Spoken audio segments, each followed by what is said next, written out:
Sir Max, finalement, on se rencontre en personne. On s'est parlé beaucoup dans les dernières semaines, mois. On a la chance de se rencontrer. Merci de venir à notre podcast Zone A1. Oui, C'est merci. Max. Yes, merci de l'invitation. Tu sais, j'aimerais surtout que tu commences avec ton background parce que des fois, les jeunes ont besoin de se faire inspirer. On a tendance à penser qu'il y a une façon de se diriger dans le hockey, qu'on est dominant, puis oui, bantam, on se fait repêcher première ronde, déjà 3, première ronde, joueur majeur, puis après ça, on tombe pro, puis c'est comme avec ta carrière que tu as eue, puis tu as une super carrière, je pense que c'est pas toujours dans un que ça se passe. Donc, Mais la première chose, je veux dire, je dis ça souvent aux parents, c'est que les joueurs élites avec qui moi j'ai grandi de 12 à 17 ans, il y en a presque pas qui ont joué professionnel. Fait que ça, c'est juste une pensée que ça, c'est du vécu que moi j'ai. Ça veut pas dire que c'est pareil pour tout le monde.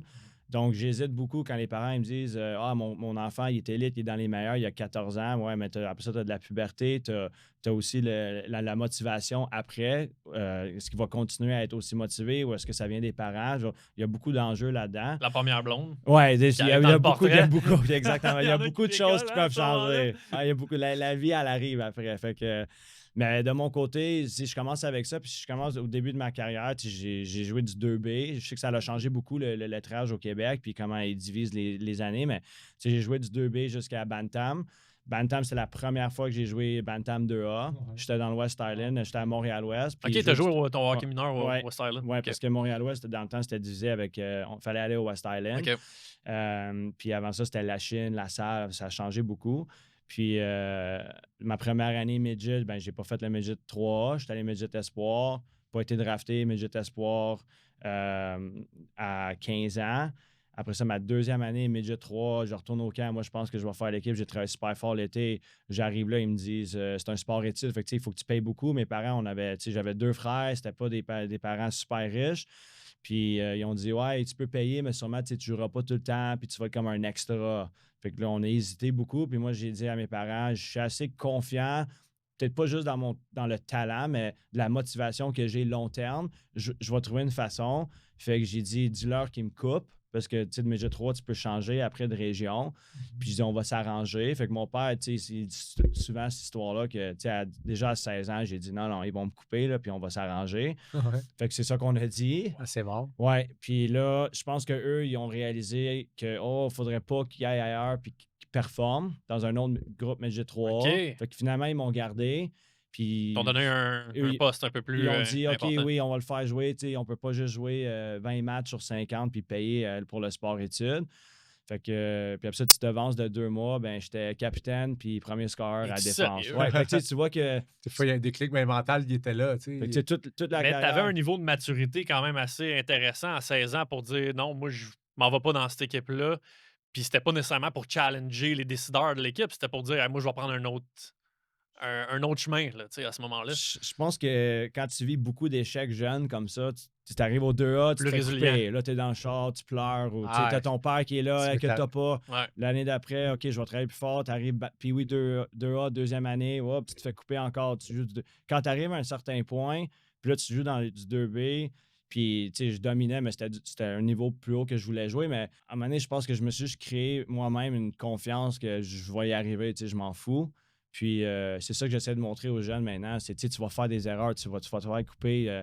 C'était mon parcours, c'est le même parcours que j'ai eu professionnel. Je suis arrivé, je me suis fait couper, j'ai pas eu mon contrat NHL. Fait que ça, c'est tout suivi. Tous ces échecs-là, je pense que c'est ça qui m'a donné la motivation que j'ai eue. Peut-être que je l'aurais pas eu ça tôt si ça aurait été super La sorte de facile. grind un peu, Ouais, là, tu sais. ouais. Je pense que tous nos obstacles qu'on a dans notre parcours nous forment un peu, hein. Ouais, ça te forge Puis hein, des comme fois, on le personne. voit, les joueurs, les surdoués, puis ben, j'ai un exemple en tête parce qu'il a le même âge que moi, puis à mon époque, c'était le meilleur, c'était Vincent Lecavalier.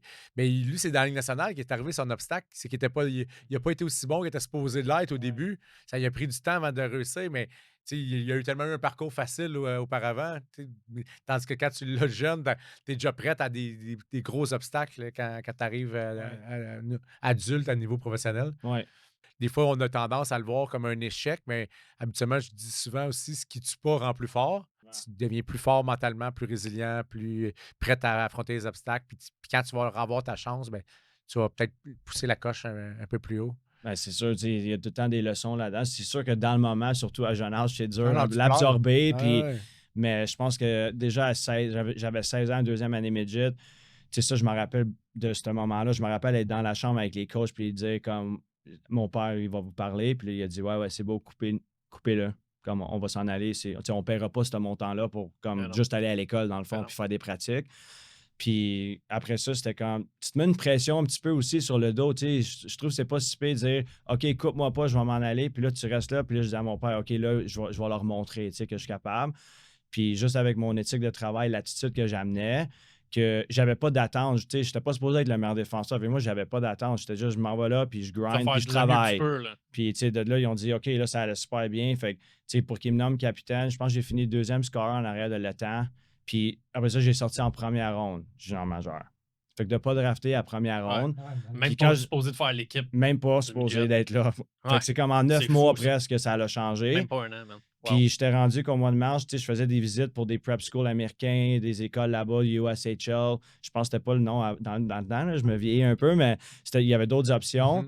Puis quand on s'est fait drafter à Victoriaville, tout de suite au draft, ils sont allés voir mon père et dit il va faire l'équipe. Comme on l'aime, il est prêt, il est mature, il est capitaine, go. Fait que tu penses à ça comme un an avant, j'étais à table, je me faisais couper midget 3. C'est comme. C'est fou. Là. Des fois, ça change très vite. C'est incroyable. Le développement d'un joueur aussi. Sur sa maturité musculaire, tout peut changer. Sa confiance en lui. C'est pour ça que des fois, on entraîne des joueurs, des jeunes, des plus vieux, des plus jeunes, mais je pense que les parents ou même les joueurs doivent comprendre ça. Si toi, tu as un objectif, tu veux performer, continue à te développer, continue à travailler, continue à avoir confiance en toi, puis de ne pas te décourager à premier obstacle. Puis à cet âge-là, c'était incroyable. Ça commence à 16 ans. C'est pas terminé. Là. C'est là que ça commence pour vrai. Avant ça, c'est plus combien il y a de joueurs qui vont passer dans le système qui n'iront même pas jouer dans la Ligue junior majeure du Québec, qui ont été dominants, comme tu mentionnais tantôt. Fait qu'il faut tempérer là, un peu les attentes. Puis au final, d'avoir joué au hockey, d'avoir joué au niveau, ça va te forger comme personne aussi. Fait que tu n'es jamais perdu. Les entraînements que tu as faits, il y a bien des gars qui restent dans le niveau sportif après ça pour juste la santé en général, d'aimer pratiquer le hockey, c'est super. Mais après ça, ça prend des challenges. Ça prend des challenges. Moi, je l'ai dit aux gars, les parents capotent parce qu'ils se font couper. Ah non, c'est un avantage là, que ton fils vient d'avoir. Là. Tu sais, il n'est pas classé, c'est pas un des meilleurs. Là, il se fait couper. Check-les bien cet été. Voilà comment il va réagir. Puis c'est pas cet été qu'il réalise, ça va peut-être être l'année prochaine, mais c'est un blessing en ce moment, qu'est-ce qui est en train d'arriver à ton enfant. Une blessure. Les parents, il est blessé, il fera pas le camp, puis là, il est en retard de. Non. On va voir comment il va réagir de ça. Il va-tu être chez eux, jouer au Nintendo pendant 3 mois, ou il va travailler, faire du rehab, venir au gym, prendre ça sérieux? C'est ça qui va forger la personne qui va être. Puis c'est pour ça, j'ai l'exemple qu'il donnait tantôt, puis c'est ce que tu disais, Max, aussi, c'est fou. Les gars qui ont toute leur vie, comme Vincent Lecavalier, mais tu sais, on prend cet exemple-là, mais il y en a à toutes les années, il y en a plusieurs à toutes les années, des gars qui, toute leur vie, se sont fait dire qu'ils sont beaux et sont fins. Puis les parents sont en arrière de ça, puis ça devient quasiment des dieux. Là. Mais là, tu arrives, tu te fais repêcher dans la Ligue nationale. Là, finalement, tu ne fais pas l'équipe. Là, tu es descendu dans la Ligue américaine. Puis là, tu as la première fois dans ta vie que tu as un challenge. Là, tu es rendu au plus haut niveau. Puis après ça, on se surprend que les gars, ils n'ont pas nécessairement la bonne attitude ou ils ne deviennent pas qui ils sont supposés d'être parce qu'ils n'ont jamais eu de challenge. Oui. C'est clair. Ça, je pense qu'on comme on dit, on grandit, on devient plus résilient, plus fort mentalement. Puis je pense ça, il faut le comprendre. Il faut que tu t'en serves comme motivation. Puis sinon, là, tu as joué professionnel. Ben non, tu as été drafté junior majeur, tu as joué junior majeur. Tu as une belle carrière junior majeur. Ouais. Y a-tu des joueurs que tu as joué qui t'ont marqué junior majeur ou que tu as joué contre ou tu as joué que tu dis tabarouette, OK, ce joueur-là, c'était. Tu le savais déjà. Là, on jouait beaucoup contre Drummond aussi. Fait que dans le temps, c'était la tendresse d'Éric Brassard. Fait que ça, c'était pas le match-up le plus facile. Non, j'imagine pas. Que, non, c'était une bonne gamme de défenseurs ces années-là. Il y avait le temps, Marc-Édouard Vlasic, Marc-André Gagnani était très bon dans le temps, Mathieu Carl qui avait été drafté par les Canadiens, Luc Bourdon qui était là. Fait que si tu penses à ça, on parlait, des fois, tu as des épreuves dans la vie, puis c'est des bonnes leçons. Non seulement, c'était un parcours très dur, juste me rendre à Victoriaville puis être drafté, mais après ça, mes 2 premières années, il fallait que je compétitionne contre tous ces défenseurs-là québécois pour me faire drafter dans la Ligue nationale. Puis on s'entend que il n'y a pas 20 défenseurs québécois qui sortent dans le draft. Non. Fait que quand tu me compares à Le Temps, puis Vlasic, puis ces gars-là, dans le temps, c'était normal que je sortais pas. Fait que là, tu sais, à 17 ans, ben pas drafté dans la Ligue nationale. Puis j'étais chanceux d'avoir Stéphane Lebeau comme coach, que lui a coaché, OK. il a gagné la Coupe avec les Canadiens. Du côté personnel, je pense qu'il voyait quelque chose en moi. Puis il me lâchait pas pendant je l'ai eu 2 ans. On n'était pas super bons comme équipe, mais les choses que j'ai appris de lui, comment être un pro, je faisais de l'école à distance. Des fois, je revenais à l'aréna avec, puis on jasait ou je m'entraînais dans le gym. Lui, comme tu dis, comme une habitude de vie. Ça, c'est un gars qui s'entraînait encore dans le tapis à 45-50 ans. OK, Tu le voyais OK. sur la glace, il était en shape, comment il bougeait. Fait que ça m'a comme un peu inspiré maintenant à ma retraite de vouloir tout le temps être capable d'être sur la glace puis bouger comme je bougeais quand j'ai joué. Ouais. Puis ça m'a beaucoup marqué d'avoir quelqu'un tout de suite qui m'a dit non, toi, je pense que tu vas y arriver. Fait que d'avoir enfin quelqu'un qui a joué, qui croyait en moi, ça m'a juste donné plus de confiance. Fait que j'ai passé faudrait que quelqu'un check les stats, là, mais je pense que j'ai passé de comme 16 points à 70 en 1 an à défense. Ça, un été, je suis revenu, puis j'ai dit, OK, là, j'ai changé ma mentalité. En plus, je suis devenu un des plus jeunes capitaines de l'histoire à Victoriaville à 18 ans. Fait que, tu sais, ça s'est enchaîné, mais encore là, je n'étais pas rendu dans le national, je n'étais pas drafté, j'avais pas eu de camp. Il y avait plein de défaites, puis de... T'as encore des sources de motivation pour Exactement. Où est-ce que je disais, comment ça, lui, il est allé à un camp, pourquoi lui, il est drafté? Puis oui, j'aurais pu être très négatif, mais à la place, je disais, OK, là, cet été, je reviens en force. Fait que là, j'ai eu mon premier camp à 18 ans. Ton été d'entraînement, t'étais plus solide, t'as mis les bouchées doubles ou? Oui, puis je pense que ça a changé beaucoup là, en presque 20 ans de qu'est-ce qu'on faisait à 16, 17 c'est ans ça. comparé à maintenant. Ouais. Puis je me rappelle une de mes meilleures étés que tu ferais pas ça maintenant, mais je faisais juste du zone 2, courir le lac autour du chalet. Tu sais, c'était vraiment la base. Puis je me sentais bien sur la glace. Là, maintenant, tu ferais jamais ça avec un joueur, mais dans le temps, c'était ça. Mais je pense que c'est aussi le côté mental de ça. Déjà là que tu en faisais plus ou tu faisais plus que les autres, Ouais. mentalement, ça Ouais. a toujours un impact côté Ouais. confiance. Là. Exact. Moi, à l'époque, j'étais un des seuls gars qui s'entraînait. Mais j'arrivais au camp d'entraînement, j'étais bien plus confiant que les autres. Ouais. C'est sûr, tu as fait plus d'extra que les autres. Ouais. Tu sais que tu as mis les bouchées doubles toi-même. Fait que c'est sûr que juste ça a un impact, je dirais même un edge mental. Ouais, puis la routine de se lever, puis de planifier ça aussi dans ta journée, de dire, même si c'est juste courir autour du chalet, c'est de dire, OK, là, regarde, Ouais. ça, c'est mon training, Ouais. voici ma routine, c'est comme ça que je me prépare. Après ça, tu peux transférer ça quand c'est le temps de faire de l'entraînement qui est plus transposable au hockey. Puis tu rentres au gym, puis là, écoute, là, ça devient le gym qui est planifié à telle heure dans la journée, puis c'est ce que je vais faire. À quel âge tu avais commencé ça?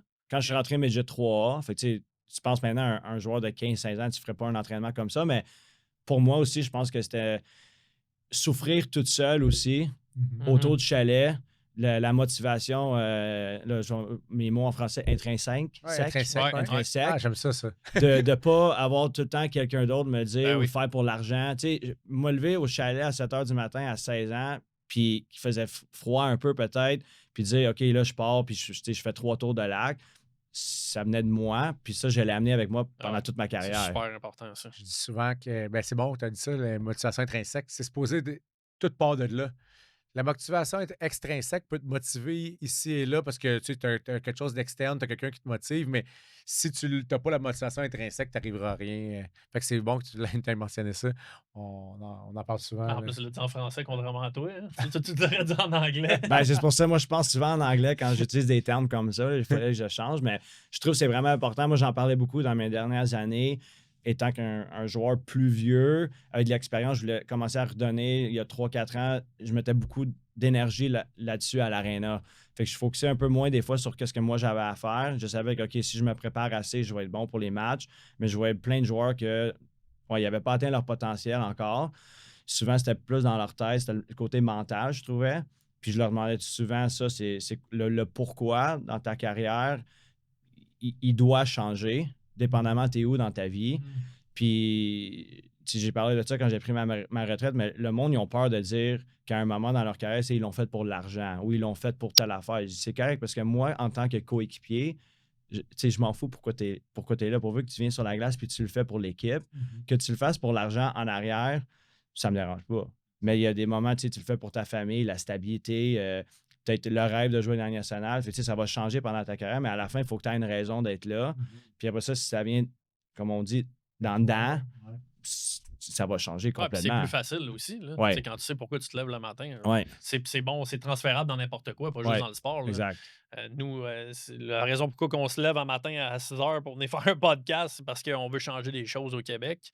On veut changer, on veut donner de l'information aux jeunes ils ont de l'information tellement facilement aujourd'hui. On pense qu'on a une information qui Crédible. est crédible, qui a de l'expérience, puis d'inviter des gens comme toi, évidemment, qui ont vécu ce que tu as vécu. Écoute, c'est drôle parce qu'aujourd'hui, peut-être que les podcasts ne sortiront pas en même temps, mais tout le monde qu'on a à peu près le même parcours. Là, c'est pas des underdogs un peu. Là. Ouais. Ben, c'est parce que dans le fond, on a dans la tête que c'est toujours la façon facile, Ben mais oui. la Ben majorité du monde ont eu plein d'obstacles. C'est le même que tu deviens plus fort, là. C'est le même que tu grandis.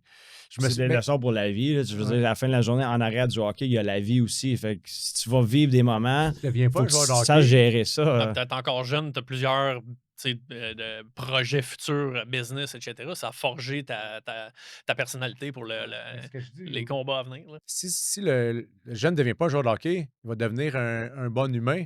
Tu sais, il va être prêt à affronter la vie. là. C'est une école de vie, un peu ce qu'on veut faire. Là. Dans le hockey, c'est une école de vie, mais dans la façon que tu mènes toutes tes choses, dans ta constance, dans ton entraînement, tu fais attention à ta nutrition, Les habitudes de vie. tes là. habitudes de vie que tu intègres, tu vas pouvoir le garder, puis ça va faire de toi un bien meilleur humain dans tout ce que tu vas vouloir faire.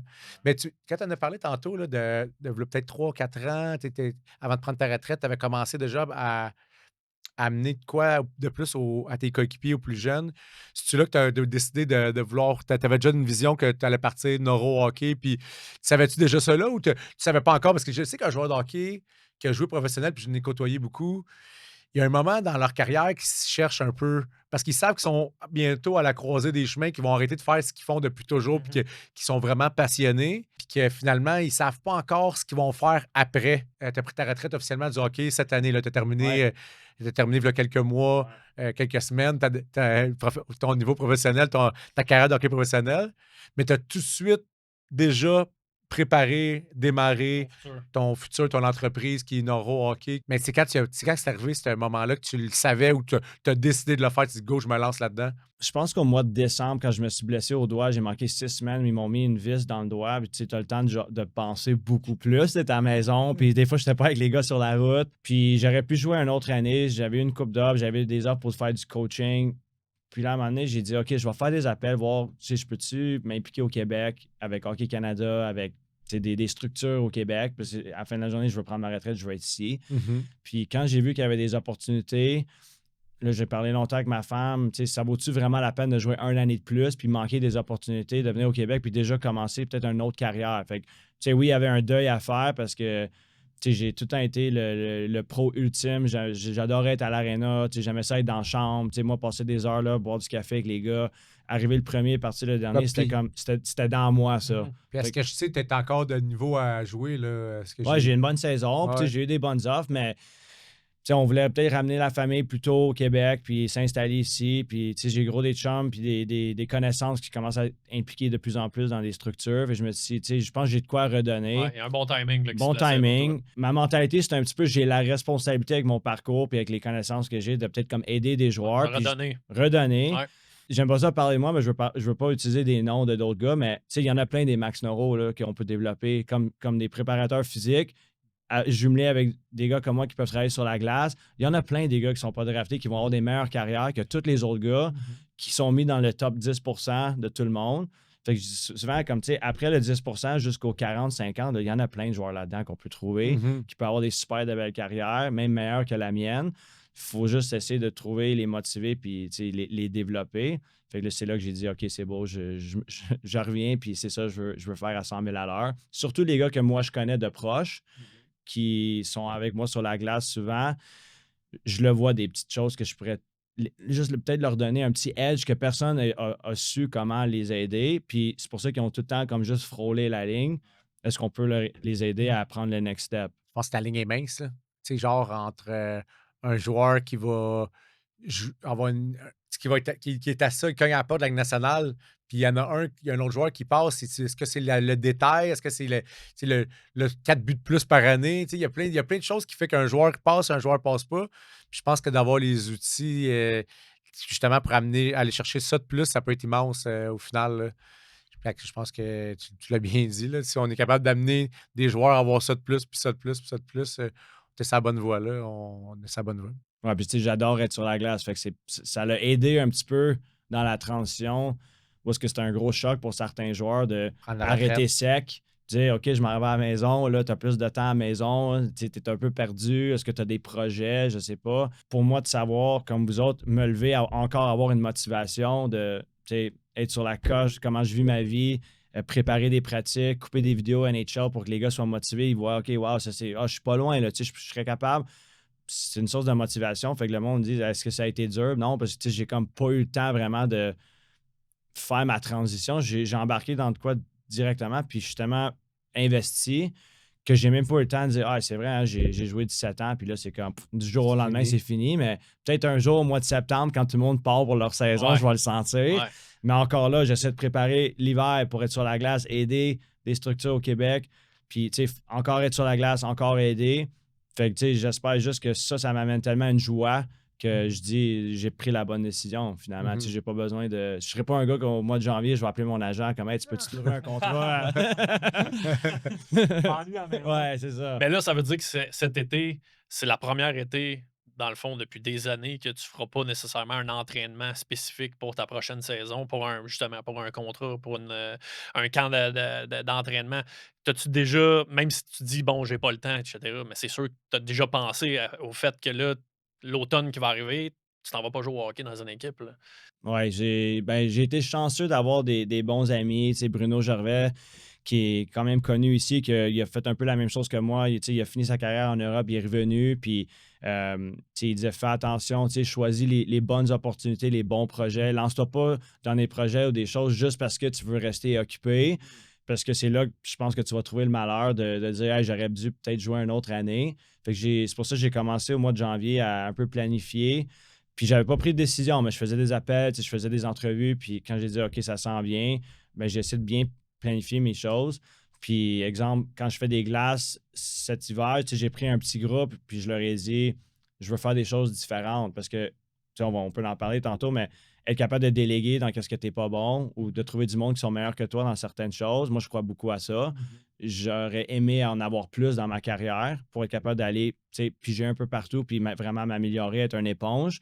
Fait que là, je leur dis, venez avec moi, mais je vous dis pas de venir sur la glace 5 fois semaine. Tu sais, l'été, il y a le temps de faire, c'est plus le temps de replacer ton corps, reprendre ton énergie, tu sais, surtout les gens de la force dans le gym.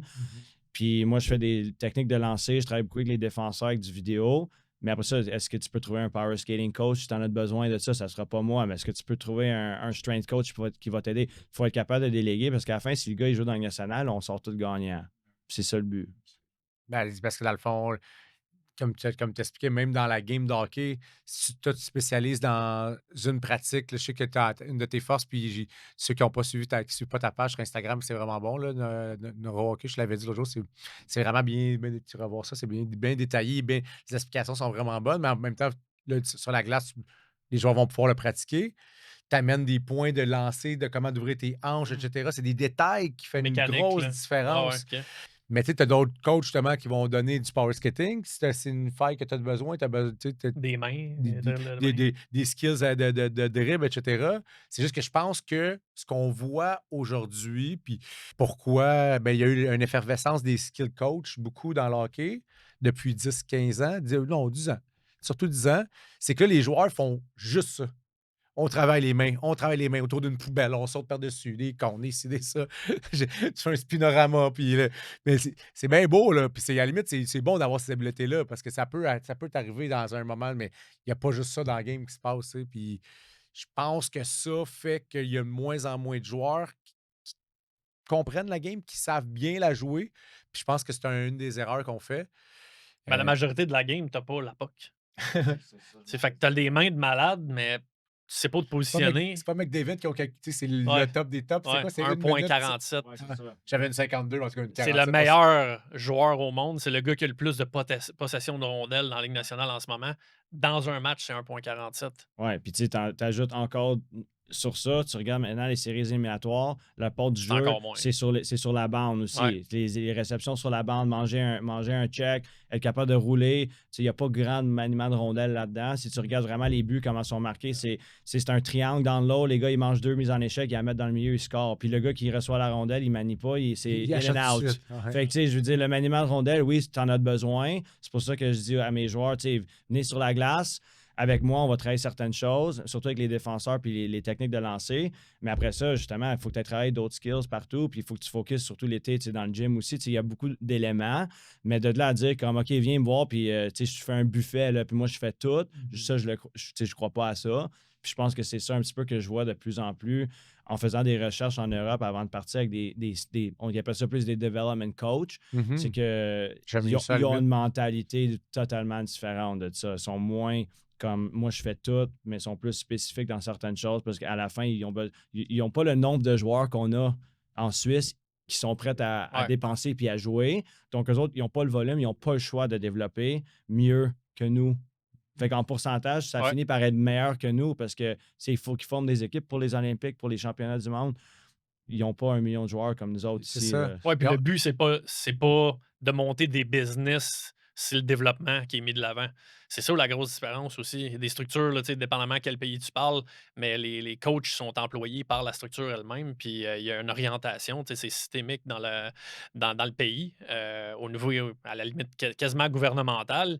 Ici, bon, on en parle souvent, mais Hockey Québec, Hockey Canada, c'est difficile de rentrer là, faire changer les choses. C'est des vieilles mentalités.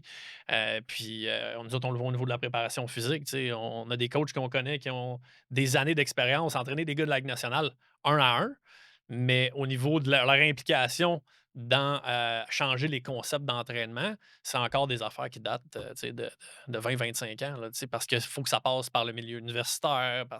Mais tu sais, ces gars-là ont testé des protocoles qui fonctionnent, que nous, on utilise, puis c'est bien plus avant-gardiste que qu'est-ce qui est fait. Puis c'est la même chose dans le développement de l'athlète sur la glace, dans le terrain que toi, tu pratiques présentement. C'est quoi ta vision des choses, là? Parce que là, tu es revenu évidemment ici, tu as vu qu'est-ce qui se fait là-bas. C'est quoi les problématiques que toi, tu observes du hockey québécois? Je peux pas vraiment faire une comparaison encore parce que ça fait pas assez de rencontres ou tu sais, de discussions que j'ai pour qu'est-ce qui se passe vraiment au hockey. Moi, je peux juste voir comment on développe sur la glace, puis tout ce qui est structure, puis à l'extérieur, puis les politiques. Ça, tu sais, j'aimerais ça m'impliquer, puis amener un petit peu l'aspect de l'Europe pour le développement, parce que c'est tout pour les joueurs, puis ils n'ont pas le choix. Tu sais, pour former 25 gars qui vont jouer aux Olympiques, tu sais, ils n'ont pas le volume qu'on a encore. C'est eux autres, surtout à un âge très jeune, ils parlent beaucoup moins de skills avec la rondelle. Puis ils parlent beaucoup, c'est quatre thèmes. C'est si tu as la rondelle, c'est est-ce que tu es à la rondelle ou tu es away from the puck? Est-ce que tu es loin de la rondelle? Puis si tu es en défensive, est-ce que tu es le joueur qui est proche de la rondelle en défensive ou est-ce que tu es le joueur qui est loin? Fait que quand tu apprends ces 4 concepts-là, tu peux jouer un peu partout sur la glace, défense, attaque, mais ça aussi, ça crée une mentalité différente parce que tu penses plus sur la glace. Quand tu fais juste des skills, puis je te dis, va faire 8 cônes, tu penses moins. C'est comme, je m'en vais là-bas, puis je passe à travers mes cônes. Sauf que si tu apprends plus à faire des lectures de jeu, les mettre dans une situation différente, ils vont faire des erreurs, ils vont apprendre de ça. Tu sais, porteur à la rondelle, quand tu n'es pas à la rondelle, bien là, il faut que tu lises sur l'autre, fait que là, tu peux apprendre de ça. Ils misent beaucoup d'emphase sur ça. Beaucoup. Fait que c'est du IQ hockey. Exact. C'est Ça, de je comprendre pense que ça, c'est le quelque chose match. que, tu sais, maintenant que je parle avec Hockey Canada, Ouais. on en parle beaucoup. Comme là, je suis posé d'aller au mois de juillet faire le développement pour les U17 pour les défenseurs avec Hockey Canada à Oakville. Puis un des gros sujets, c'est ça. C'est, tu sais, les gars, ils patinent, ils ont des mains, tu les mets dans une skills practice, ils sont incroyables. Mais, OK, s'il y a un 2 contre 1 contre un défenseur, puis il se fait scorer, puis tu lui demandes, tu sais, ils ont lancé de quelle main les deux attaquants? Ouais, mais ça, c'est un aspect super important. Ça, c'est un skill à avoir. Est-ce qu'il était gaucher? Est-ce que son bâton était à l'extérieur? Est-ce qu'il était à l'intérieur? Parce qu'un bâton à l'extérieur avec pas de speed, t'es mieux de le donner au gardien puis couper le milieu. Fait que pourquoi t'es allé là? Tu sais, il y avait 2 gauchers, l'autre, c'était un one-timer. Mais ça, c'est des lectures qu'on a oubliées, qui étaient super importantes parce qu'on mise tellement sur est-ce qu'il peut être vite avec le puck? Est-ce que, tu sais, oui, c'est important. C'est pour ça que je dis, va voir des gars pour t'aider avec ça. Mais moi, c'est ça que je fais souvent avec mes glaces, surtout avec les défenseurs neuro-hockey. Je les challenge beaucoup du côté mental.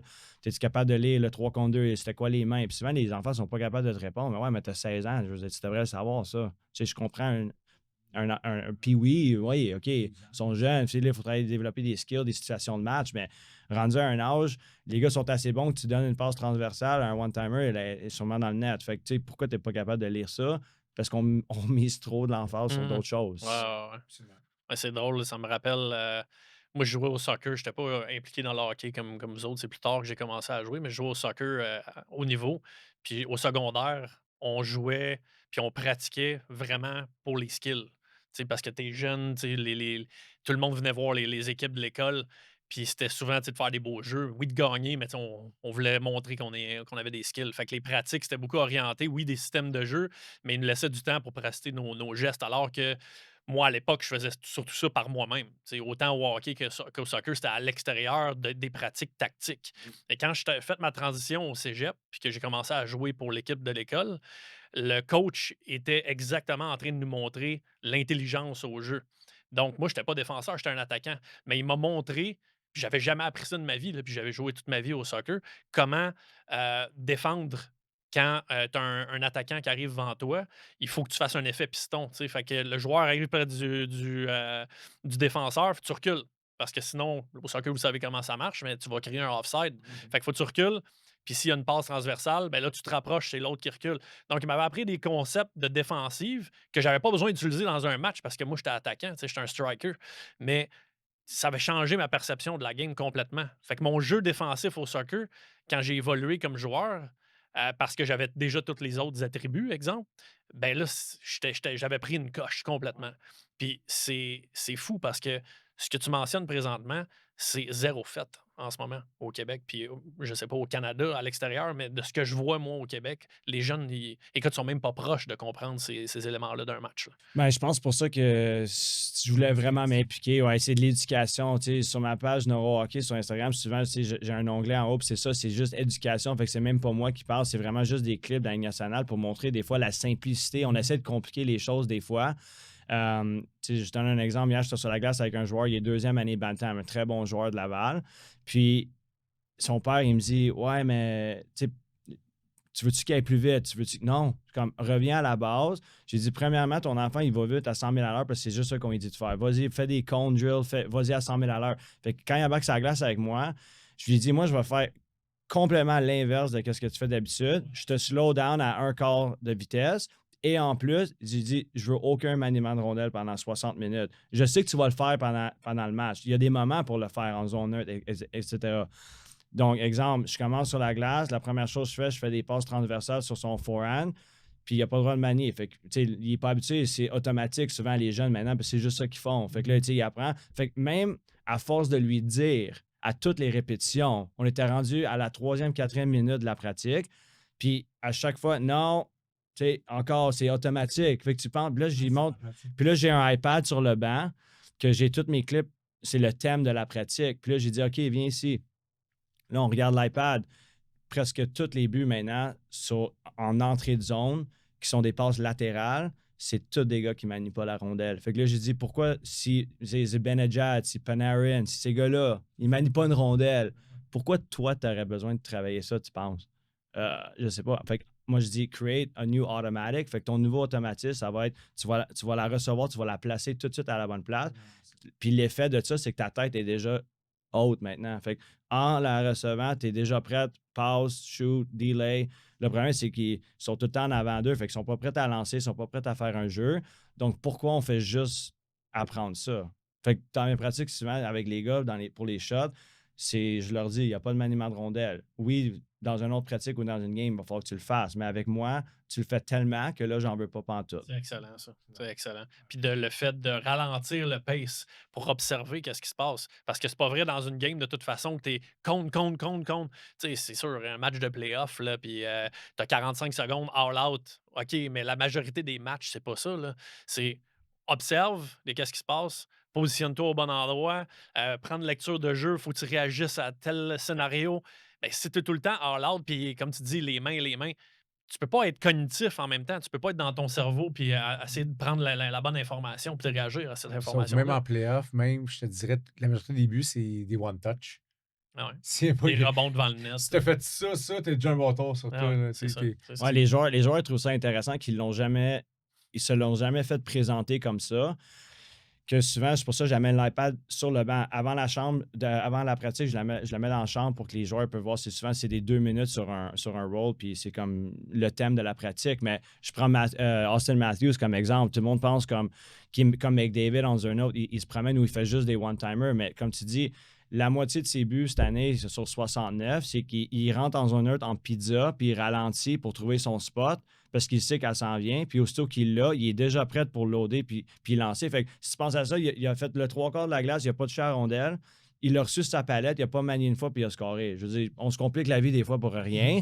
Puis ça, c'est un gars qui a scoré 69 goals. Puis j'en ai plein. Là. Panarin, au début de l'année, quand il scorait beaucoup, il faisait la même chose. Il arrivait late, il trouvait son trou.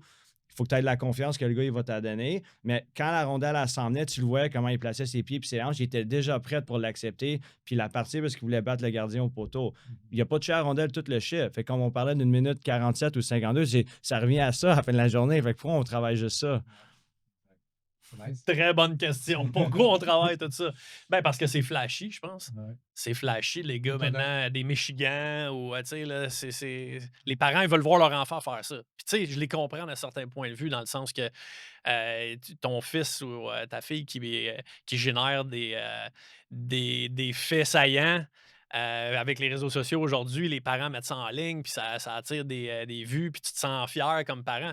Mais si tu veux faire ton jeune un athlète qui est complet, si on peut dire, je suis d'accord avec vous autres, les mains, tu sais, c'est important, mais écoute, moi, comme je vous dis, j'ai jamais joué au hockey au niveau comme vous, mais je me retrouve à jouer contre des gars à cause que j'entraîne qui sont vraiment bons, mais à cause des sports que j'ai faits, je sais comment protéger ma rondelle, je comprends le jeu, je suis un bon passeur, j'ai un bon timing, je patine correct. Je me débrouille contre des gars qui sont bien meilleurs que moi au hockey, qui ont des mains de malade mental. Puis souvent, j'ai des meilleurs games que ces gens-là. Pourquoi? Parce que moi, j'étais multisport quand j'étais jeune. Puis il y en a plein d'exemples comme ça. J'ai des gars de ma génération qu'on n'avait pas accès à des skill coachs comme toi, Max, qui n'ont pas des mains incroyables. Ils ont un patin. Développement. Ouais, coach. development coach, excuse.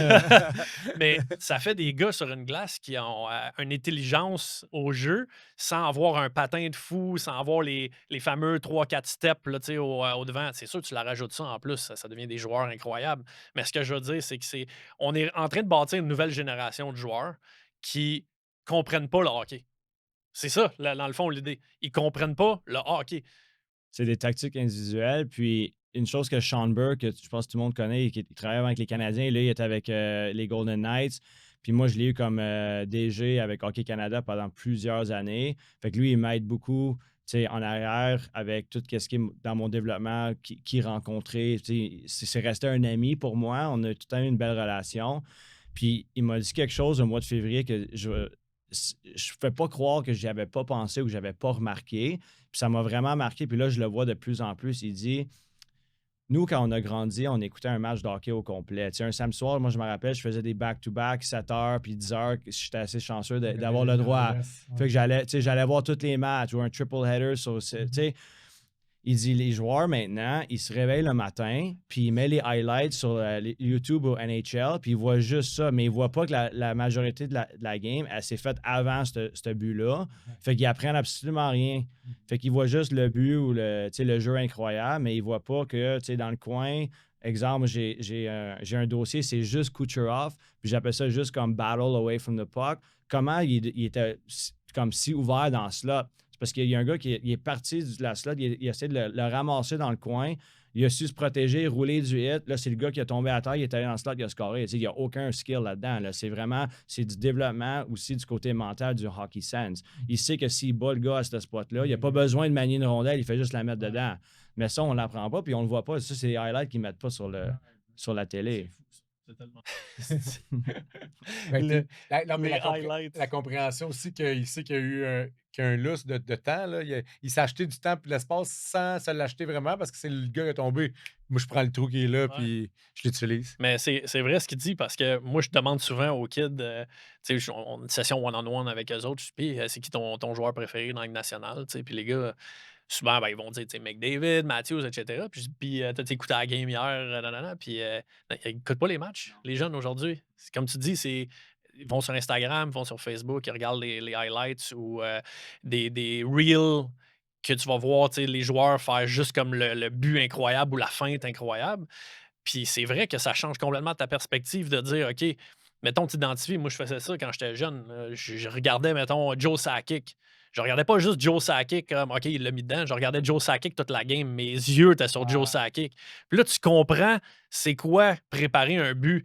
Ça commence dans zone défensive, ça commence back-checker, prendre ton homme, stick to stick, te positionner dans la direction où ce que tu vas recevoir la passe. Tous des trucs aujourd'hui que je vois des gars qui jouent 3A et qui se mettent de dos au défenseur pour recevoir la passe. Ouais. Non, c'est Voyons vrai. donc. Tu t'en vas sur la glace des fois pour aller suer, puis il n'y a pas de. Ton intention pas n'est pas d'intention, bonne. mais non, ça, c'est pas bon. Exact. Il faut que tu changes ta mentalité-là. L'été, on est là pour ça. On est là pour. Ben, les éduquer. Oui, exactement. Puis tu peux pas juste dire comment on va les garder contents, on va les mettre sur la glace ensemble, ils vont faire des flow drills, puis ils vont suer, puis ils vont être contents, ils vont marquer une coupe de buts, mais ouais, mais ils se sont pas vraiment améliorés. Puis là, à la fin, ils reviennent l'été d'après, puis ouais, ça n'a pas bien été, mon coach n'était pas bon, c'est comme, il n'y a rien qui a changé. Fait que c'est pour ça que moi, je vois beaucoup de potentiel dans les gars que je connaissais déjà, qui m'ont motivé à dire, OK, est-ce que je peux les amener? Puis là, je m'éparpille un peu partout, plus à Montréal puis au Québec, dans des structures, mais comme je disais tantôt, je trouve ça le fun, ben, j'amène de quoi de différent, où est-ce que des fois, je parle, puis même les coachs sont comme, ah ouais, puis je dis, ouais, c'est ça qu'on va faire aujourd'hui, là, on va faire 0 maniement de rondelle. Fait que souvent, si les gars, ils manient une rondelle, ben, soit je siffle ou je dis, comme, refais ta répétition. Parce que c'est trop automatique que tu veux juste faire ça. Puis quand tu montes à la Ligue nationale, je trouve que ça l'aide beaucoup parce qu'ils voient justement des idoles, comme on dit, McDavid, Matthews, ouais, mais si Matthews, il score 40 goals parce qu'il est en triangle, il fait juste la placer, pourquoi tu ne le pratiques pas? Ouais, exact. Je sais, c'est pas compliqué. C'est simple. Quand tu simplifies la game, c'est cool. Il fait de la reprogrammation de joueurs de hockey. Nous autres, tu sais, on a vraiment une approche où on utilise les sciences de la neurologie appliquées à la performance avec la posturologie et le développement moteur. Donc, c'est sûr, quand on entend quelqu'un comme toi, que moi, je trouve ça stupide de tout le temps répéter la même affaire puis penser que le résultat va changer. Donc, c'est pour ça que moi et Yann, on s'entend bien parce qu'on est tout le temps à la recherche du détail de plus ou des nouvelles sciences. On n'est pas accroché à un truc. Donc, que tu sois en train de changer un peu l'approche, déjà, puis ça fait du sens aussi. Tu sais, quand j'écoute ce que tu mentionnes présentement, pour moi, tu sais, quand tu comprends un peu la physiologie humaine, de ralentir le jeu un peu pour pouvoir voir qu'est-ce qui se passe autour de toi, ça, c'est déjà, on est gagnant. Là. Si tu veux apprendre un geste technique dans le gym ou dans le sport, faut que tu ralentis le jeu. Fait qu'imagine si, en plus de ça, tu te demandes de comprendre une situation de match, ben, il faut définitivement que tu descendes le jeu, ta vitesse de jeu encore plus. Puis si tu as des manies de maniement de rondelles automatiques qui te servent absolument à rien, que tu es en train de brûler de l'énergie à dribbler une puck, il faut que tu brises ça, puis il faut que tu descendes ça. Fait que pour moi, c'est vraiment de la reprogrammation de tactique ou technique. Moi, j'ai une histoire là-dessus. C'est exactement ton point. C'est un joueur que j'ai adoré. Je pense qu'en Europe, un jeune, il y a vraiment tous les outils que tu as besoin pour devenir un joueur de hockey élite. Moi, je trouve que, justement, il joue trop vite pour ses décisions qu'il a besoin de prendre sur la glace. Fait qu'il crée beaucoup de revirements, justement parce qu'il n'est pas rendu à une maturité mentale de prendre ses décisions à cette rapidité-là. Fait qu'il ferme son temps de décision parce qu'il est trop vite partout. Il patine tellement bien. Puis quand on parlait des matchs cette année, les coachs, on a une rencontre avec les plus vieux, puis il dit... on manque d'énergie, tout ça. Puis comme regarde ce joueur-là, comment il a de l'énergie, regarde comment il patine partout. Puis j'ai demandé dans le meeting, j'ai dit, ouais, mais il s'en va où? J'ai dit, à la fin de la journée, il s'en va où? Il patine peut-être. OK, c'est un joueur avec qui tu as joué cette année. Puis on avait des trackers dans le dos, dans nos épaulettes pendant les pratiques. Fait que lui, il avait tout le temps genre un 20% de plus de mètres couverts dans sa pratique. Puis je disais, ouais, mais si tu as une meilleure peut-être intelligence ou compréhension de ce qui se passe sur la glace, tu vas te sauver des mètres. Fait qu'essaie pas de comparer un gars comme moi qui a joué longtemps, qui peut-être fait des meilleures lectures, qui joue à 80% de la vitesse. Mais je crée moins de revirements, puis je crée plus d'offensives. Fait qu'à la fin, oui, tu as besoin de certains outils comme la vitesse que, tu sais, pendant ma carrière, ça allait... Ouais. C'est des bonnes qualités athlétiques, c'est sûr, mais c'est pas tout. Là. Le meilleur exemple que j'ai, puis là, tu as parlé de ça, puis ça m'a comme flashé, c'était Niklas Lundström. Il mettait la game à sa vitesse. On dirait même pas qu'il. Je pense qu'il avait même pas chaud quand il finissait. Tu sais, c'est comme. Puis tu parles à n'importe qui le connaît ou qui a joué avec. Moi, j'ai eu un coach qui l'a coaché puis qui a joué avec.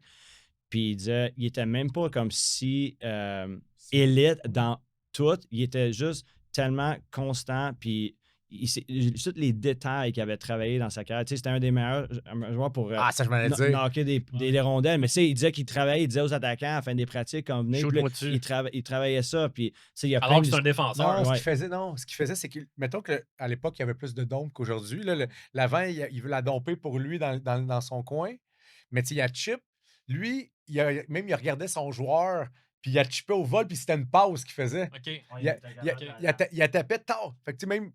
Des fois, il tapait, puis des fois, il faisait en passe à son attaquant. Wow. Fait que, pour relancer l'attaque. Ouais, imagine la relance. Le gars, il était il se faisait domper contre lui, puis il était en train de relancer en même temps. Puis on parle aussi du hockey sense, puis la compréhension de la game. Maintenant, on a plein de statistiques avancées là, que tout le monde veut utiliser, puis je pense que ça sert à de quoi des fois. Mais il disait que maintenant, avec la façon qu'il montre l'équation pour te donner un chiffre à la fin, que Niklas Lundström, il serait même pas comme dans les élites, parce que lui, c'était tout le temps, il jouait des pourcentages. Il était un des meilleurs gars pour calculer ce qui se passait sur la glace. Fait que je te donne un exemple de pourquoi je pense que les stats avancées, c'est le fun d'avoir. Mais ça te dit pas tout. Non. Je suis un défenseur sur un 2 contre 1. Puis moi, je décide d'aller kamikaze, puis je m'en vais au gars, puis je réussis à l'avoir. Pour moi, ça m'aide parce qu'il n'y a pas de lancer au filet. Sauf que le pourcentage que je peux se faire ça constamment, il n'est pas très élevé. Quand tu arrives avec des joueurs élites qui vont être capables de la mettre à travers tes pieds, puis là, tu donnes des breakaways au début, tu sais, backdoor. Tandis que Lindstrom, lui, il calculait, comme on parlait tantôt, un 2 contre 1, c'était un gaucher qui descendait à gauche avec son bâton, il le poussait le plus loin possible à l'extérieur, puis il disait à Osgood ou à Sheck en arrière, arrête là. Mais ça, c'est un moins pour toi sur ton coursier. Parce que la rondelle, elle s'est rendue au filet. Ouais, mais lui, dans sa tête, il dit, ouais, mais c'est moi qui ai donné le moins de buts. Ouais, mais l'équation, elle marche pas dans cette situation-là. Fait qu'il faut un peu aussi comprendre, oui, les stats avancées, c'est bon, mais un gars comme lui, moi, je pense que je le prends dans mon équipe à tous les jours. Fait que pourquoi on va se fier sur les stats avancées? Il mettait la game à sa vitesse. Puis c'était même pas vite. Comme la game était... Ouais. Tu regardes des clips de lui, 3 contre 2, il plaçait le gars où est-ce qu'il voulait, puis il disait, OK, ben lance de là. C'était pas jamais, comme on disait tantôt, mais on complique tout, mais place-le là, puis laisse-les lancer. Même offensivement, Ouais. S'il était bon offensivement, ça va être un défenseur offensif. Ben, c'est quoi, mon moins le plus vite sur un chiffre dans le national, c'était contre lui. On était à Détroit. Puis j'en ai pas joué. Ouais, puis j'en ai pas joué en masse des matchs, là, mais je me rappelle de ça. Quand tu fais marquer contre Détroit, tu t'en rappelles dans ce temps-là. Puis c'était moi, mon partner dans la Ligue américaine, on s'est fait appeler en même temps. Fait que, pour moi, c'était le fun, mais j'étais confortable de jouer avec le gars avec qui je jouais, fait que c'était parfait. Okay. Puis, on avait une bonne saison, on était premier dans la Ligue américaine. Puis là, on arrive face-off en zone défensive à Détroit. Fait que les 4 gros bonhommes de l'autre bord, ils embarquent. Là, c'était Datsuk, Zetterberg, Lindstrom, Cronwall. Oh my God! Puis je me rappelle, j'étais en désemble, j'ai regardé mon partner, j'ai dit ça va pas bien finir. Puis ça a fait Zetterberg casse le face-off, D2D à Lindstrom. J'ai même pas eu le temps de faire mon boxer. J'ai entendu le poteau. Ting! -1 en genre 3 secondes. J'ai dit, ouais, ça, c'est pour ça qu'ils sont élites, ces gars-là. Ouais. Welcome in the show. J'en ai joué 6. 6? Ouais. Puis mais je suis parti longtemps aussi. Ça, c'est l'autre chose que je me suis pas vraiment donné la chance non plus. Que t'es allé jouer vite en Suisse. Oui, exactement. Je suis parti à 25 ans, qui est jeune là, quand même. Mais c'est quand même que j'explique souvent à des jeunes. Il y a plusieurs alternatives. Puis jouer en 6 en Suisse, dans Suisse A, qui est une super ligue, un pays incroyable. Selon, jamais été, mais j'ai une place que je vais aller, mais selon tous les dires, fun à vivre, bien, un petit peu moins de game. Tu as le temps de faire autre chose. Le temps... Même, je pense que même en Europe, ce que j'aime par rapport à l'hockey nord-américain, c'est qu'ils ont plus de temps de faire la préparation physique aussi. Ici, c'est difficile. Là, même, on parlait à Vincent Marleau plus tôt aujourd'hui. Quand il était dans la Ligue américaine, des 3-4 games dans la même semaine. C'est dur. préparation physique Ouais. est tough, là. Ouais. Puis la qualité de vie, la culture, tu sais, là-bas, tu prends un vol de 45 minutes, 1 heure, tu es dans un autre pays avec une Wow. culture Tu peux totalement visiter. Ouais, différente. ouais, ouais. Fait que, tu sais, on a appris, tu sais, mes enfants, ils parlent presque 3 langues. J'ai appris l'italien puis un peu l'allemand aussi, des choses que j'aurais jamais faites dans la Ligue américaine. Fait que pour ça, je suis très choyé. Puis, tu sais, c'est même pas de là à dire que je le regrette, je suis content de l'avoir fait, Ouais, ouais, honnêtement. c'est Tu ça. sais, c'est comme Ah ouais. ma mentalité, c'est C'est pas un comme ah positif, là. ouais, exact. Ouais, T'as resté 11 ans ouais. dans la Ligue suisse? Ouais, j'ai fait 3 ans, puis là, je suis revenu, j'avais signé ma troisième année, j'avais une de mes meilleures années dans ma carrière. Puis j'ai eu un contrat à un volet pour 2 ans à Colorado, fait que j'avais comme pas le choix de revenir puis de l'essayer. Mais j'avais eu deux bonnes saisons dans la Ligue américaine, puis tu sais, j'étais rendu à 28, 29, puis j'avais pas été appelé. Fait que je me rappelle à Noël, j'ai appelé mon agent, puis j'ai dit, je fini, ouais, j'ai fini ici. Je m'en vais en Europe, puis je reste là. Ben, ça m'a donné 2 Olympiques, 6 Coupes Spengler. Tu sais, il y a du vécu, là, des opportunités que j'ai eues que j'aurais pas Ben eu. non, tabarouette, c'est une belle expérience de vie, là, ça. Ouais. Ah, c'est une super expérience de vie. C'est vrai, parce que là, il n'y avait plus les joueurs de hockey de la Ligue nationale Je qui suis allé en représentaient le Chine en pays. 2022. Wow. 2018, on a gagné la médaille de bronze à Pyeongchang. Puis ça, c'était toute une expérience. J'avais plein de familles, parce que c'était avant la COVID, Ouais. plein de familles qui sont venues, des amis. Puis j'avais eu, je pense que c'était la première équipe d'étoiles. On a eu la médaille à la fin, gros Wow. party avec Hockey Canada. Tu sais, Ah, même mes chums, ils en expérience. parlent encore, Ben oui, là, c'est de hot, ça, l'expérience. ouais. Tu sais, Ils ne C'est seraient vrai. jamais allés en Corée du Sud, là, mes chums. Là, Ben fait non, que exact. voir du hockey là-bas aux Olympiques. C'est Puis fou, ouais, hein? c'était vraiment Ah, le fun. nice. C'est Ouais. vrai, non, c'est vraiment cool, ça. Ça mène loin, hein, à prendre une décision comme t'as pris au midget, de dire ouais, écoute, moi, j'y vais pas, man. Ben, c'est pour ça qu'il faut dire aux jeunes, t'as 14-15 ans, t'es loin, il faut oublier d'être élite à cet âge-là. Puis c'est Représenter le Canada aux Olympiques, man, gagner Ouais. une médaille. ton, Des années ton plus tard. progrès continuel est Ouais. plus important que ta C'est fou. situation présentement. Là. Tu sentais-tu, Max, que au fur et à mesure que les années passent, tu sais, t'es arrivé 29, 30, t'es un gars qui a pris soin de lui hors de la glace, mais aussi sur glace. Tu sentais-tu que tu continuais de t'améliorer quand même dans les dernières années? Ouais, je suis content que tu me demandes ça parce que c'est une chose que je voulais en parler justement, surtout pour les jeunes. On disait les 3-4 dernières années, j'avais parlé beaucoup avec les jeunes dans l'équipe, puis même des plus vieux que je trouvais que ouais, il manquait de quoi. Puis je leur disais qu'il y a plein de fois dans ma carrière où j'étais arrivé à l'aréna, je voulais être super motivé, puis j'étais peut-être brûlé, on jouait beaucoup, Fatigué, j'étais pas bien fatigué, dormi. mais j'avais eu des enfants, ils sont malades, peu importe. Mais j'ai toujours trouvé une façon de m'améliorer cette journée-là. Fait que, exemple, il y a une journée, un mardi, j'arrive à l'aréna, on ne joue pas avant vendredi, je fais le minimum pour faire ma pratique comme du monde. Je donne mon 100%, mais mon 100%, c'est peut-être 75% cette journée-là, mais j'ai donné le plus que je pouvais. Puis à place de rester sur la glace cette journée-là, prendre des lancers comme je faisais toujours, travailler mes edges, ben je débarque, mais je m'en vais pas dans mon char puis aller luncher, prendre des bières avec mes chums. Là, je débarquais, on avait un iPad dans la chambre, on avait tous tes chiffres. Puis je regardais mes chiffres, là, wow, j'étais objectif. OK, ouais, ça, il faudrait que j'améliore mon gap ici. J'ai pas un bon cycle, j'avais 34 ans. Là. Fait que je me jugeais comme ça. Oh, je vois de quoi sur le powerplay. OK, hey, les gars de pipi, venez ici. Qu'est-ce que vous pensez de ça? Puis là, à la fin de la journée, oui, OK, peut-être côté physique, il n'y a pas une amélioration. J'étais très statique ce jour-là, mais quand je suis arrivé à la maison, j'étais un meilleur joueur de hockey. 100%. Ah, c'est nice. Tu avais cette mentalité-là. Oui, toujours. C'est là que j'ai commencé à vraiment aimer le vidéo parce qu'on dit tout le temps, mais le vidéo, il ment pas. Fait que comme qu'est-ce que tu as en avant de toi, c'est vraiment qu'est-ce qui est arrivé. Fait que pour moi, c'était important. Puis c'est pour ça que j'utilise beaucoup de vidéos maintenant, surtout du côté NHL pour montrer aux gars, regarde ce qu'ils font. Je pense que c'est visuellement, avant une pratique, quand ils regardent ça sur un loop pendant 3-4 minutes, j'ai besoin de moins parler sur la glace parce que je pense qu'ils l'ont déjà. Mais je dis aux joueurs, pourquoi vous ne faites pas ça? Si t'es fatigué, débarque la glace. Je veux dire, tu ne seras pas plus productif sur la glace aujourd'hui. Débarque, mais fais d'autres choses. Ou, va faire un cold tub, un sauna. Va faire de quoi pour comme, au moins que demain, tu reviens et tu es meilleur. Ben oui. Fais pas le minimum. J'en connais plein. Ils font le minimum possible pour juste toffer la journée. Puis là, ils se retrouvent 2 années plus tard, puis ils sont en Europe, puis ils sont comme 3 ligues plus basses qu'ils l'étaient, puis ils chialent. Ouais, mais j'ai joué avec toi, je t'ai vu aller, là. Je suis pas surpris. Ah ouais. Est-ce que tu fais beaucoup de vidéos, tu mentionnes, tu prends des clips de la Ligue nationale, ça fait quand même longtemps que tu as joué dans la Ligue nationale plus jeune, il y a plus que 10 ans même.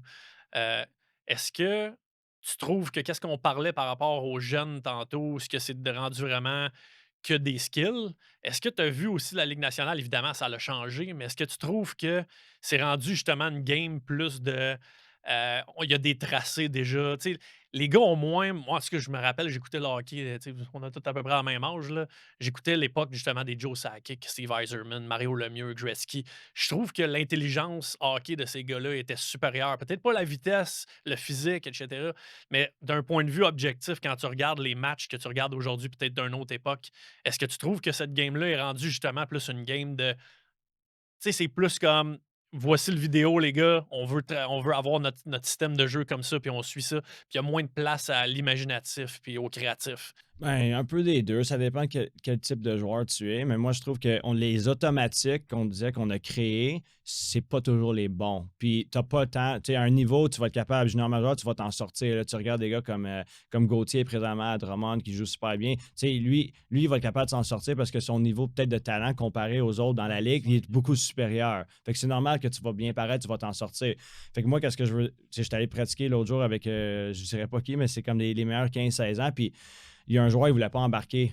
Il dit: « Ah, moi, ma saison est finie, tu sais, je pars pour mon été. » Puis je dis: « Ouais, mais je pense que je peux t'amener quelque chose. Tu sais, je ne suis pas assez confiant de dire comme c'est sûr, mais je suis pas mal sûr que, tu sais, avec mon vidéo, je vais t'amener quelque chose. » Puis je dis: « OK. » Fait que le gars, il a scoré 30 goals, 20 goals à 15-16 ans. Puis là, tu pognes un jump. Puis là, l'entonnoir, elle commence à être plus étroite un peu. Puis là, tu réalises comme là, tu drops à 20, tu drops à 15, là, finalement, ben, tu ne joues plus parce que tu as cette mentalité-là, justement, que tu ne veux pas t'améliorer. Fait que puis l'automatique, c'est peut-être lui est habitué de rentrer, faire 4 maniements de rondelle, faire un toe drag, puis marquer, OK, mais montre-moi des buts comme ça dans le national. Il n'y en a pas beaucoup. Fait que moi, je pense que c'est juste ça, c'est juste de recréer peut-être des nouveaux automatismes sur la glace. Puis après ça, quand je dis aux joueurs, je te crée un automatique, c'est pas pour être un robot. L'affaire, c'est que si tu places ta rondelle comme du monde, je te laisse après prendre ta décision puis utiliser ton talent naturel pour justement prendre une décision. Est-ce que tu veux lancer? Est-ce que tu veux faire un curl-up? C'est pas moi qui va te dire quoi faire. Je suis pas là pour te dire va là, va là. Il y en a des coachs qui sont là pour ça, mais comme coach qui va être dans le développement, moi, il faut que je te mette dans une situation où est-ce que tu peux maintenant prendre ta décision toi-même. Puis tu vas faire des erreurs, mais on va apprendre. Mais c'est pas moi à dire comme un skills coach typique qui va dire pogne ton puck là, va-t'en à l'autre bout, puis tu vas faire ça dans les cônes. Ça devient très robotique aussi. Puis là, il y a moins de décisions qui sont prises pendant la pratique. Fait que tu embarques pendant 50 minutes, puis tu te fais dire, va là, fais ça, mets la rondelle en dessous ici, va-t'en là. OK. Toi, c'est que tu veux avoir des prédispositions optimales pour les situations de match.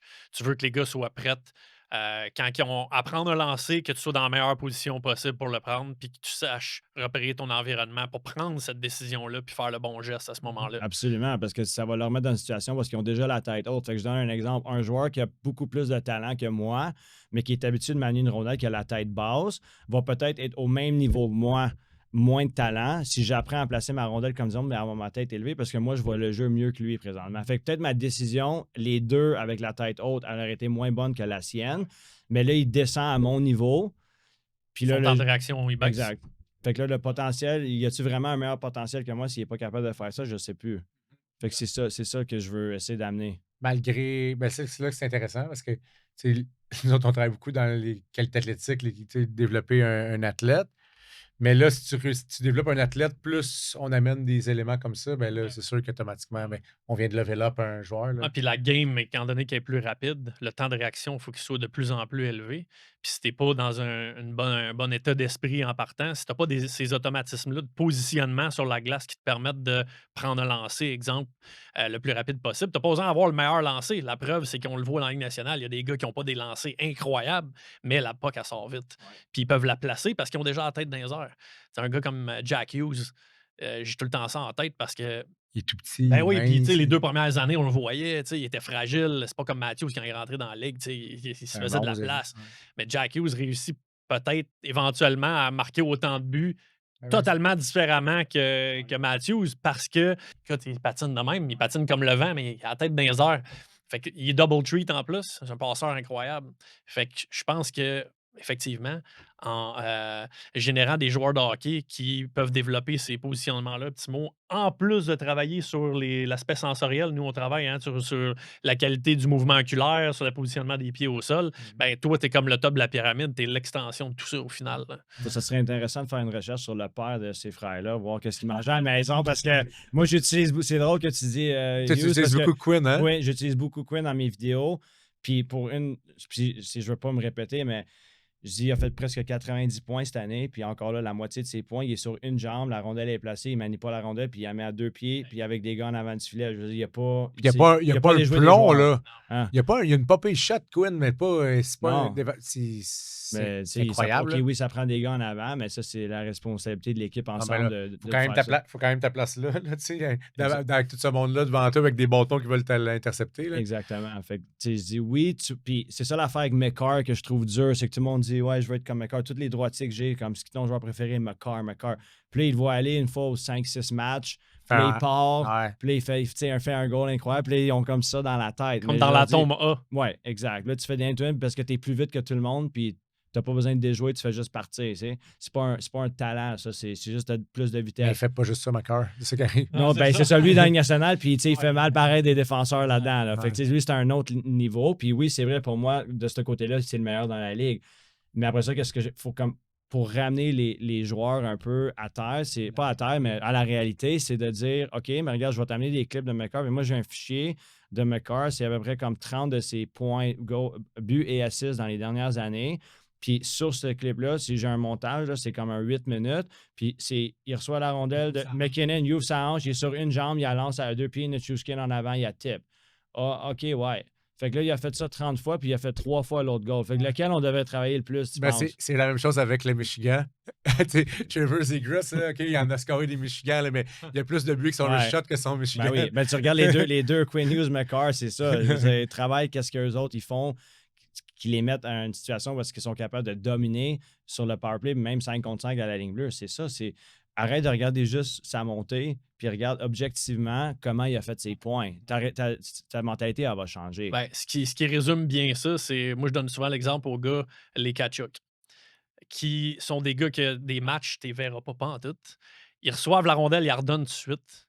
C'est pas des patineurs incroyables. Matthew est meilleur que Brady, mais c'est des gars qui sont devant le net, récupèrent des rondelles, sont dérangeants dans la zone payante, puis ils réussissent. Leur main, eux autres, c'est quoi? C'est de récupérer des rondelles devant le filet. C'est pas de stick and handle. Brady puis Matthew, c'est pas les mains incroyables. Oui, ils sont capables de se la passer entre les jambes, des trucs comme ça.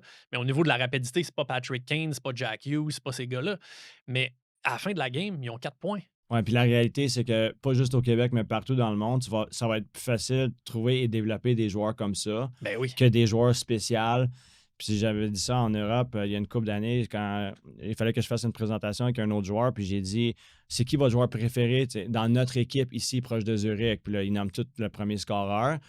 J'ai dit, dans cette chambre-là, il n'y en a peut-être même pas un. Juste une réalité, là. C'est pas pour être méchant, mais il n'y en a peut-être pas un. Mais savez-vous que, mettons, tel gars sur la 3e ligne, il y en a peut-être 8 dans cette chambre-là.